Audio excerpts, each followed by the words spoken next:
بسم اللہ الرحمن الرحیم۔ شروع اللہ کے بابرکت نام سے جو بڑا مہربان نہایت رحم کرنے والا ہے۔ السلام علیکم ورحمۃ اللہ وبرکاتہ۔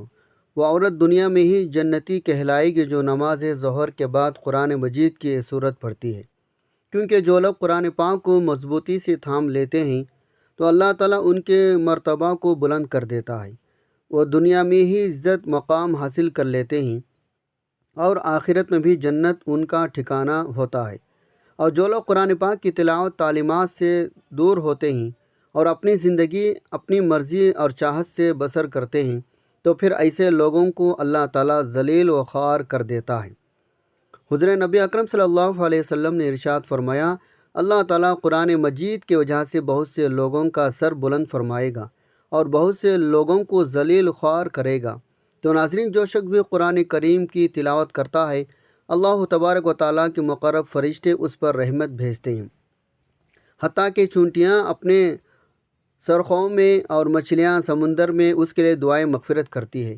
اللہ کے اس بزرگ حضرت سیدنا خالد بن معدان رحمۃ اللہ علیہ فرماتے ہیں، قرآن پاک پڑھنے اور پڑھانے والے کے لیے سورہ ختم ہونے تک فرشتے استغفار کرتے رہتے ہیں۔ اس لیے جب تم میں سے کوئی بھی دن کے آغاز میں جو کوئی بھی سورت پڑھے تو اس کی 2 آخری آیات چھوڑ دے تو دن کے آخری حصے میں اسے ختم کریں، تو تاکہ دن کے شروع سے لے کر آخر تک پڑھنے اور پڑھانے والے کے لیے فرشتے استغفار کرتے رہے۔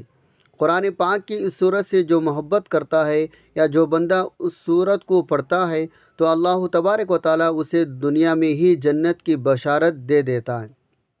اس صورت سے محبت کرنے والے، اس صورت کو پڑھنے والے جنت میں داخل ہوتے ہیں۔ تو جو بھی مسلمان مرد یا عورت نماز ظہر یا کسی بھی نماز کے بعد قرآن کی یہ صورت صرف 10 مرتبہ روزانہ اس سورہ مبارکہ کو پڑھے گا تو دنیا میں ہی جنتی کہلائے گا۔ حدیث مبارکہ میں ایک شخص نے حضور صلی اللہ علیہ وسلم سے عرض کیا، یا رسول اللہ، میں اس صورت سے محبت کرتا ہوں۔ آپ صلی اللہ علیہ وسلم نے فرمایا، اس کی محبت تجھے جنت میں لے کر جائے گی۔ اس شخص نے کسی اور کو اس صورت کو پڑھتے ہوئے رات کے وقت سنا، وہ بار بار اسی کو دہرا رہا ہے۔ صبح کے وقت اس شخص نے حضور صلی اللہ علیہ وسلم سے ذکر کیا گیا، گویا وہ اسے ہلکے ثواب کا کام جانتا تھا۔ تو حضور صلی اللہ علیہ وسلم نے فرمایا، اس کی قسم جس کے ہاتھ میں میری جان ہے، یہ صورت 1/3 قرآن کے برابر ہے۔ حضرت ابو ہریرہ رضی اللہ عنہ سے مروی ہے، رسول اللہ صلی اللہ علیہ وسلم نے فرمایا، عورت جب 5 وقت کی نماز پڑھتی ہو، اپنی ناموس و عزت کی حفاظت کرتی ہو اور شوہر کی اطاعت کرتی ہو، جنت کے جس دروازے سے چاہے داخل ہو جائے۔ حضرت ابو ہریرہ رضی اللہ عنہ سے مروی ہے، آپ صلی اللہ علیہ وسلم سے پوچھا گیا، کون عورت بہتر ہے؟ آپ صلی اللہ علیہ وسلم نے فرمایا، وہ عورت جب شوہر اسے دیکھے تو اسے خوش کر دے، جو کوئی کام کہے تو اس کی اطاعت کرے اور اپنی عزت کی حفاظت کرے اور اس کی مرضی کے خلاف مال خرچ نہ کرے۔ حضرت عمر رضی اللہ عنہ سے مروی ہے، آپ صلی اللہ علیہ وسلم نے فرمایا، مومن عورت کا عمل 70 صدیقین کے عمل کے برابر ہے، اور بد عورت کے بدعملی 1000 فاجروں کی بدعملی کی طرح ہے۔ حضرت سلمہ رضی اللہ نے رسول پاک صلی اللہ علیہ وسلم سے پوچھا، اے اللہ کے رسول، دنیا کی عورتیں افضل ہیں یا حوریں؟ آپ صلی اللہ علیہ وسلم نے فرمایا، دنیا کی عورتیں حوروں سے افضل ہیں۔ حضرت ابو ہریرہ رضی اللہ عنہ سے مروی ہے، اللہ کے نبی صلی اللہ علیہ وسلم نے فرمایا، جو عورت گناہ نہ کرے اور اپنی عزت کی حفاظت کرے اور شوہر کی عزت فرما برداری کرے، اس کے لیے جنت کے 8 دروازے کھول دیے جاتے ہیں اور اسے کہا جائے گا، جس دروازے سے چاہو جنت میں داخل ہو جاؤ۔ ایک حدیث میں نبی صلی اللہ علیہ وسلم نے فرمایا، کیا میں تمہیں تمہارے جنتی مردوں کے بارے میں نہ بتاؤں؟ نبی جنتی ہیں، صدیقین جنتی ہیں، شہید جنتی ہیں، معصوم بچے جنتی ہیں، وہ شخص جنتی ہیں جو اپنے مسلمان بھائی کے زیارت کے لیے شہر کے آخری کنارے پر محض اللہ کے رضا کے لیے جاتا ہے۔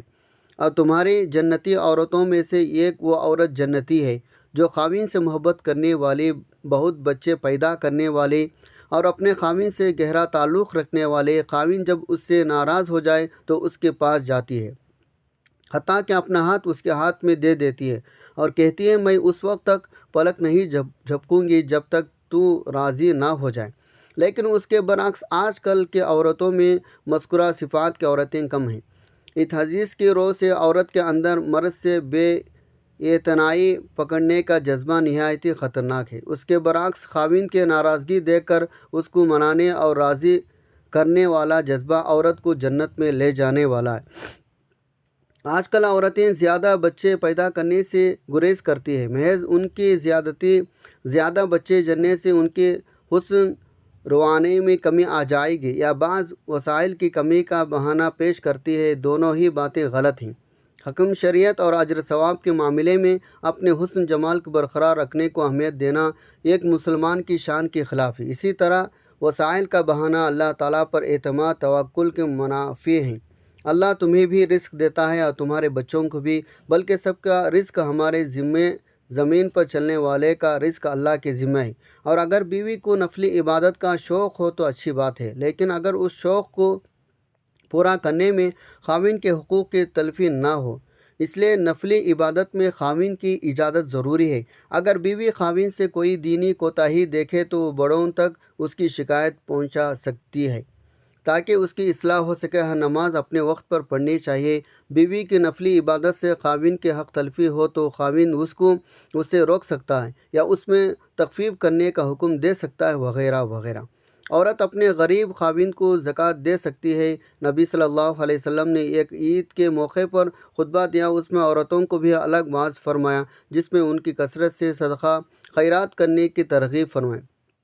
حضرت عبداللہ بن مسعود رضی اللہ عنہ کی اہلیہ رسول اللہ صلی اللہ علیہ وسلم کی خدمت میں حاضر ہوئی اور کہا، آج آپ نے صدقہ کرنے کا حکم فرمایا، میرے پاس میرا کچھ زیور ہے، میں نے اسے صدقہ کرنے کا ارادہ کیا۔ تو ابن مسعود کا خیال ہے میں جن لوگوں پر صدقہ کروں تو ان کے مقابلے میں وہ اور ان کے اور اولاد زیادہ مستحق ہیں۔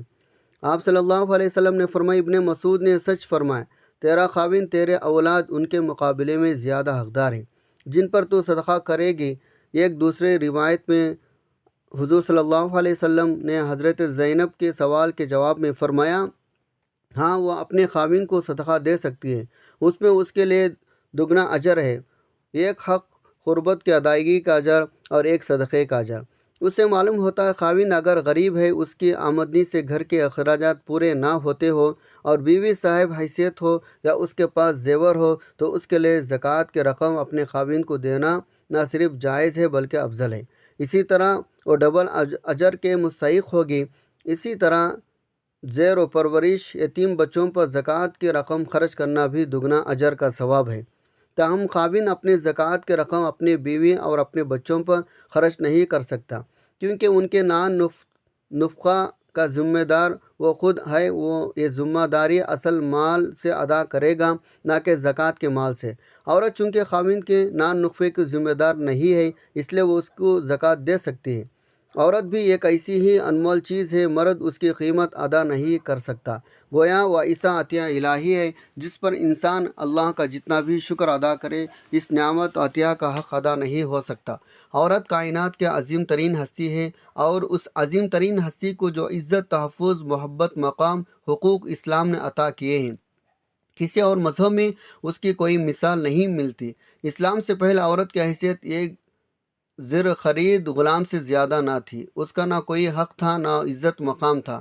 بیٹیوں کو پیدا ہوتے ہی زندہ دفن کر دیا جاتا۔ پھر دین اسلام کی روشنی ملی تو نبی صلی اللہ علیہ وسلم کو عورتوں کا مقام مرتبہ بتایا۔ اللہ رب العزت نے قرآن میں عورتوں سے متعلق رویے کی نشاندہی کرتے ہوئے فرمایا، جب ان میں سے کسی کو لڑکی کی پیدائش کی خبر دی جاتی تو اس کا چہرہ سیاہ پڑ جاتا اور غم سے بھر جاتا۔ پھر دین اسلام میں دفتر کشی کے اس بے ایمانیہ رسم کو غیر انسانی فعل قرار دیا۔ نبی صلی اللہ علیہ وسلم کی بیٹی کی پیدائش، اس کی پرورش پر جنت کا پروانہ جاری ہوا۔ حضرت عبداللہ بن عباس رضی اللہ عنہ بیان کرتے ہیں، رسول اللہ صلی اللہ علیہ وسلم نے فرمایا، جس شخص کے ہاں بیٹی پیدا ہو وہ اسے زندہ درگور نہ کرے، اسے ذلیل نہ سمجھے اور اپنے بیٹی کو اس پر ترجیح نہ دے، اللہ تعالیٰ اسے جنت میں داخل کرے گا۔ مفسرین کہتے ہیں زمانہ جاہلیت میں دستور تھا، جب کسی شخص بیوی کے ہاں زچگی کا آثار ظاہر ہوتے تو وہ شخص بچہ پیدا ہو جانے تک اپنے قوم سے چھپا رہتا، پھر اگر اسے معلوم ہوتا بیٹا پیدا ہوا ہے تو خوش ہو جاتا اور اپنے قوم کے سامنے آ جاتا، اگر پتہ چلتا بیٹی پیدا ہوئی ہے تو غم زدہ ہو جاتا، شرم کے مارے کئی کئی دنوں تک لوگوں کے سامنے نہ آتا۔ اس دوران ان غور کرتا کہ اس بیٹی کے ساتھ وہ کیا کرے، ذلت برداشت کر کے بیٹی کو اپنے پاس رکھے یا اسے زندہ زمین میں گاڑ دے۔ دنیا میں جب دین اسلام کی کرنی بکھرنا شروع ہوئے اور اسے تمام مذہب پر غلبہ حاصل ہوا تو گویا ساری دنیا کا نقشہ ہی بدل گیا اور زمانہ جاہلیت کی رسومات کے بت ٹوٹ گئے۔ اسلام نے لوگوں کو ظلمت جہالت سے نکالا، ان کی صحیح تعلیم تربیت کی، انہیں انسانیت کا کھویا ہوا مقام واپس دلایا۔ زمانہ جاہلیت میں بیٹی کو جتنا بدقسمت بد نصیب خیال کیا جاتا، اسلام نے اسے اتنا ہی خوش قسمت بابرکت ٹھہرایا، یہاں تک کہ عورت پر کسی قسم کی سختی بوجھ نہیں ڈالا، اسے معاشی ذمہ داریوں میں سے کر دیا۔ مسلمان خواتین کو بھی چاہیے وہ اپنے دین کی بہت قدر کرے، دنیا میں کامیابی، کامرانی، عزت و عافیت، قلبی روح سکون کی آرزو مند ہے اور اخروی زندگی کی بھلائی چاہتی ہے تو شریعت اسلامی کی پاسداری کرے اور احکام الہی کی پابند رہے۔ یاد رہے اسلام نے عورت کا مقام متعین کرنے کے ضمن میں بھی اس کی فطرت کی پیش نظر رکھا ہے۔ اسلام آئین دین فطرت ہے اور اس نے مرد عورت دونوں کو یکساں حقوق دیے ہیں، بلکہ عورت کو تو ماں کے روپ میں ہر رشتے پر فوقیت عطا کی ہے، مگر دونوں مرد وزن کا دائرہ کا الگ الگ ہے، اور اس حوالے سے آج کی عورت کی سنجیدگی سے سوچنے کی اور سمجھنے کی ضرورت ہے۔ اللہ پاک نے اسے نسلوں کی آبیاری جیسا انتہائی اہم کام سونپا ہے، تو اس کی ایک غلط سوچ، ایک غلط قدم اور رویہ پوری نسل تباہ کرنے کا باعث بن سکتا ہے۔ آج کل عورت کی آزادی کا نام پر جو کچھ ہو رہا ہے وہ خناس زہر ان کے ذہن میں اونڈلایا جا رہا ہے، وہ اس کی دنیا آخرت دونوں تباہ کر سکتا ہے۔ تو پیارے بہنوں، یاد رکھو اس کائنات میں مرد وزن دونوں الگ الگ ذمہ داریاں دی گئی، ایسے کون سی آزادی ہے جو ہمارے دین میں خواتین کو حاصل نہیں؟ یہ دین فطرت ہے تو اس میں ایسا کچھ ہو ہی نہیں سکتا جو فطرت کے خلاف ہو۔ خدا را اپنی ذمہ داریاں سمجھے، راہ حق پر چلے، اگر غلط راستے پر چلتے چلتے ہی موت آ گئی تو آخرت تباہ برباد ہو جائے۔ جو لوگ آزادی کے نام پر آپ کو اللہ کے راستے سے بھٹکا رہیں، ان کی سازشوں کو سمجھیں، پہچانیں، ان کا اعلیٰ کار بننے سے گریز کریں۔ دنیا آخرت کے بھلائی کامیابی کس میں ہے؟ تو آئے ناظرین اب چلتے ہیں وظیفے کی جانب۔ تو ناظرین قرآن پاک کی صورت تو سورہ اخلاص ہے جو کہ 23ویں پارے میں موجود ہے، یعنی 30ویں پارے میں موجود ہے۔ ایک بار سورہ اخلاص کی تلاوت سماعت فرما لیں۔ بسم اللہ الرحمن الرحیم۔ قل هو اللہ احد اللہ الصمد لم یلد ولم یولد ولم یکن لہ کفوا احد۔ ایک روایت میں حضور صلی اللہ علیہ وسلم فرماتے ہیں، سنا جو شخص اس سورت کو 10 مرتبہ پڑھے گا اللہ تعالیٰ اس کے لیے جنت میں ایک محل تعمیر کرے گا۔ اس پر حضرت عمر رضی اللہ عنہ نے کہا، یا رسول اللہ، پھر ہم تو بہت سارے محل بنوا لیں گے۔ آپ صلی اللہ علیہ وسلم نے فرمایا، اس سے بھی زیادہ، اس سے بھی اچھے محلات دیے جائیں گے۔